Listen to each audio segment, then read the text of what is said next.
La medicina nos obsequia a los que la practicamos con ciertos privilegios y uno de ellos es el darnos facilidad para iniciar nuevas amistades. Me refiero a esas situaciones en una reunión social en la que nadie sabe cómo romper el hielo y siempre aparece el avispado que recuerda los dos recursos clásicos, históricos, universales, para entablar una nueva conversación con el médico. El primer recurso es: ¿y de dónde viene tu vocación? Porque la medicina es muy vocacional. El segundo recurso es: ¿y cuál es tu especialidad?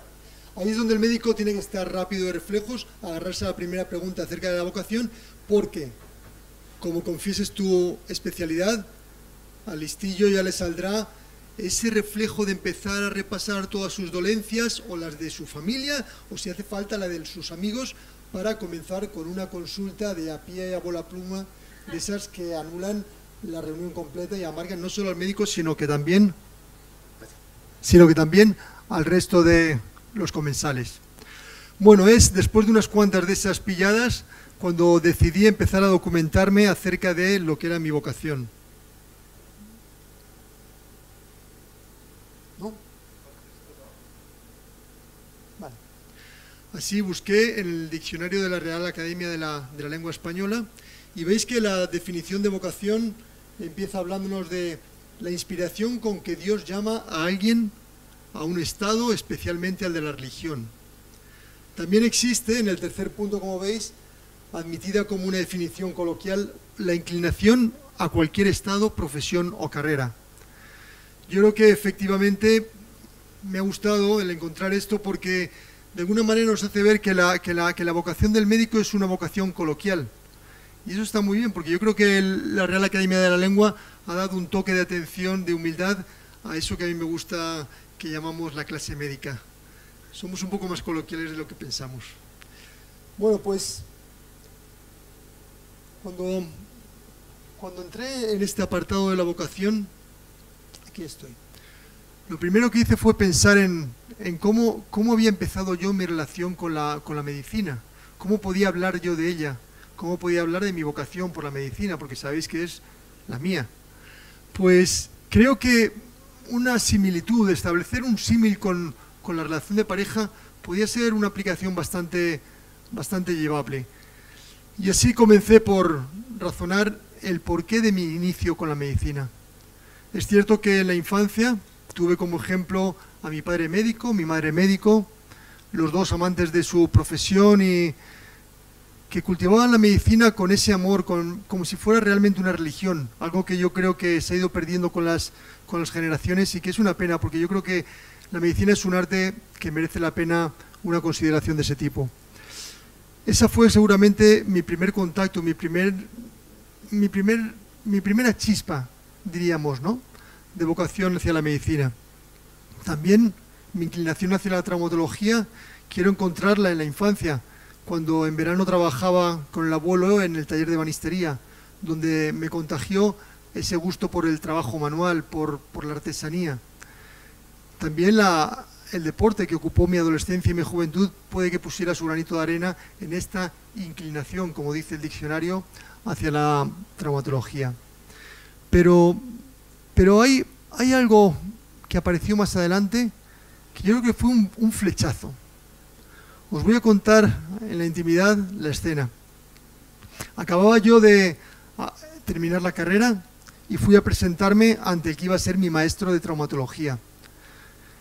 El insigne profesor, doctor Vilarrubias, me acerqué a su clínica, me presenté a su secretaria a las 8 de la mañana, me quedé de pie junto a su puesto. Estaba en un distribuidor al que accedían 5 puertas de 5 despachos donde los colaboradores del jefe preparaban cada caso que iba a atender el jefe durante el día. La cosa funcionaba así: yo estaba allí de pie y de repente veía cómo se abría la puerta del despacho número 3, se asomaba un ayudante y decía: ¿dónde está el jefe? En la 5. Corría al despacho 5, entraba allí, atendía al jefe, veía cómo él despachaba el caso del despacho 5, esperaba a ver cómo el jefe se despedía con ese modo tan cariñoso, tan afectivo de cada uno de sus pacientes. Se giraba el jefe, se agarraba muy paternalmente del brazo del ayudante y atravesaba de nuevo el distribuidor atendiendo y un poco interpretando y discutiendo el caso que iba a haber en el despacho 3. A eso de las 2 de la tarde apareció alguien con un bocadillo y una Coca-Cola que llevó al despacho del jefe, y la secretaria con voz compungida me dijo: llevas desde las 8 de la mañana aquí de pie, ¿por qué no te vas a comer algo? Y esperamos a que te pueda recibir el jefe. Yo sinceramente estaba excitado con aquella escena, cada vez más entusiasmado, no quise moverme de allí y aguanté todo el día. Seguía la actividad y a eso de las 8:30 de la noche apareció un último bocadillo que me hizo temer que la escena se acababa, y efectivamente, como 1 hora y media o 2 horas más tarde, todo quedó en calma. La secretaria se levantó y otra vez con cara de pena me dijo: ¿quieres pasar a conocer a tu jefe? Y efectivamente ahí fue cuando inicié mi noviazgo con la medicina, con la traumatología. Yo diría que tengo la absoluta certeza de, como dicen los libros de texto, para mí fue aquel un momento de iluminación.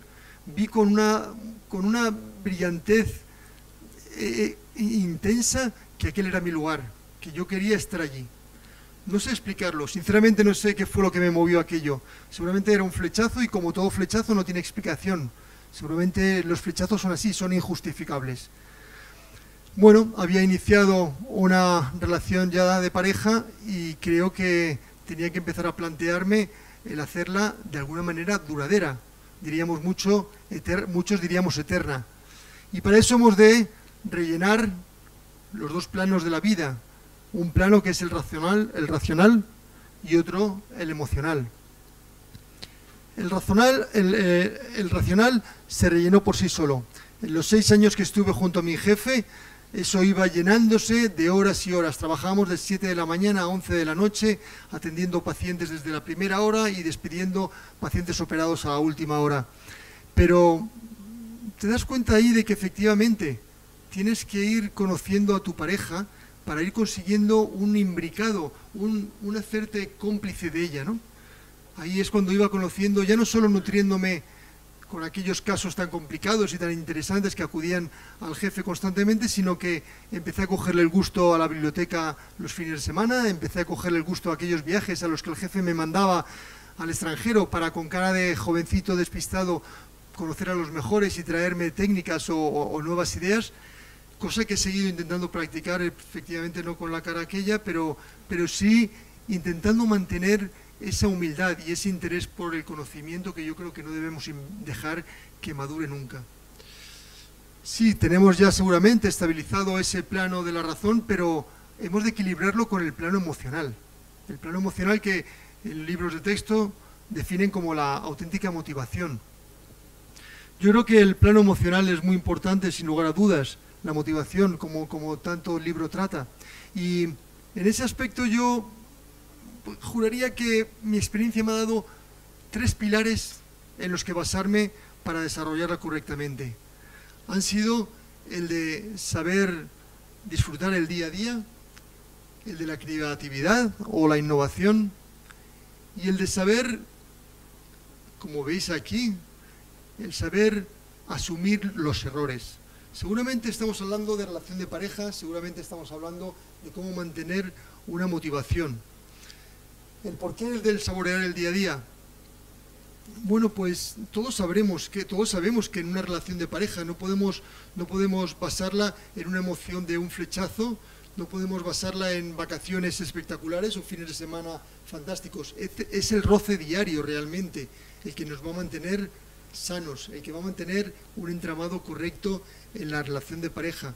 Ese goce por el paciente, ese goce por cada una de nuestras cirugías, yo creo que es algo que aprendí de mi maestro y también, sin lugar a dudas, del taller de ebanistería del abuelo, en el que aprendí a saborear cada movimiento, cada gesto que sientes realmente que es importante y que es bonito.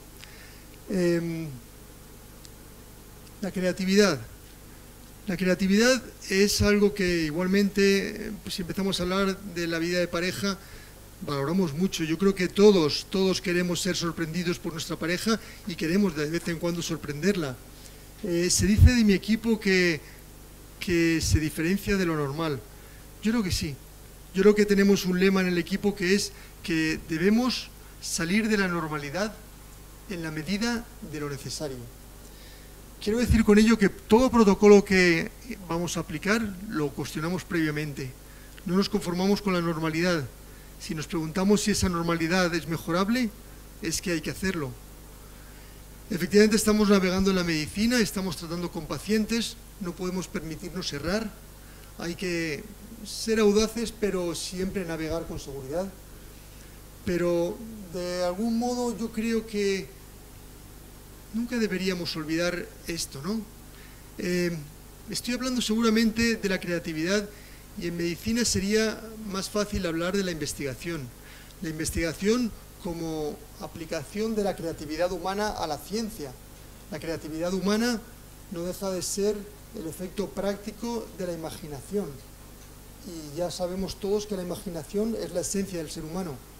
Es seguramente ese don que nos distingue del resto de los animales. Por eso que yo creo que la imaginación es algo que tenemos que estrujar en el día a día y que tenemos que aprovechar hasta la última gota. Llegamos así al saber aceptar los errores en la pareja y en la profesión. Yo creo que para mantener una motivación, para mantener un querer en el día a día, como decíamos anteriormente, tenemos que tener muy bien estructurado esta asunción de los errores. El tener un mal resultado no puede dejarnos desinflarnos, principalmente en medicina, porque, como he dicho anteriormente, estamos tratando con pacientes, con personas que han entregado tu salud y que se han entregado a ti pidiéndote ayuda. Es más, yo diría que tenemos un compromiso en el que no podemos ni siquiera demostrar un ápice de debilidad ante un contratiempo cuando estás frente a tu paciente. Es muy importante en este aspecto siempre estar al tanto de cómo está sufriendo el de al lado y cómo estás sufriendo tú.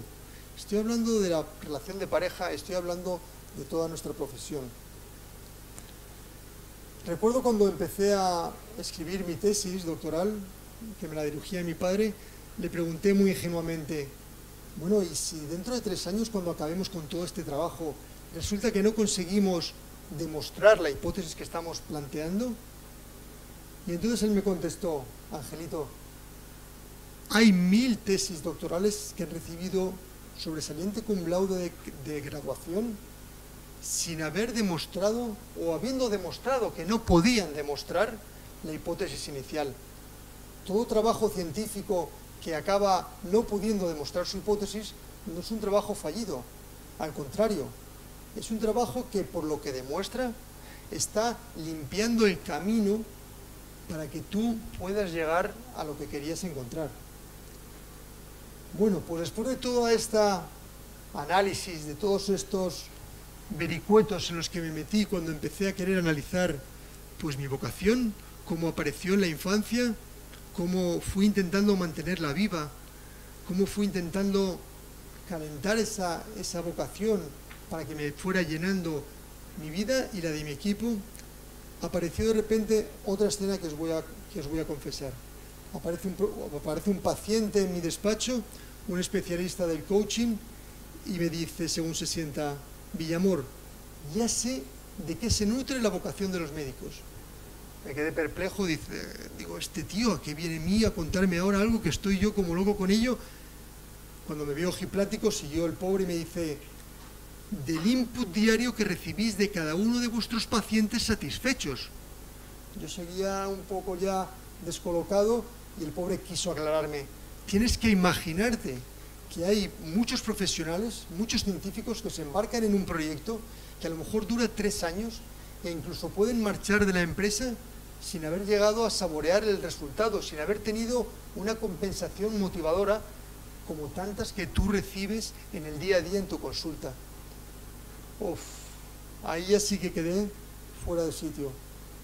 Empecé a pensar, de manera que todo el razonamiento que he hecho acerca de mi vocación con la medicina no era tal, era una vocación para con el paciente, o tal vez el haber madurado mi vocación con la medicina ha hecho que ésta se eleve a un plano más alto según la Real Academia de la Lengua y haya dejado de ser tan vulgar para ser algo más regular y lo he enfocado al paciente más tarde, o se me encendió la luz y dije, aquel día en que conocí al jefe, aquel flechazo, ¿puede ser que yo no estuviera viendo medicina en aquel momento? ¿Puede ser que el jefe me estuviera mostrando otra motivación? El paciente me sorprendió de repente, acabando su discurso, y me dijo, ¿y sabes cómo lo he descubierto, Villamor? Sentado en tu sala de espera, viéndote pasar indiscriminadamente de un despacho a otro, recibiendo a tus pacientes y despidiéndolos con ese cariño y simpatía con lo que lo haces. Muchas gracias.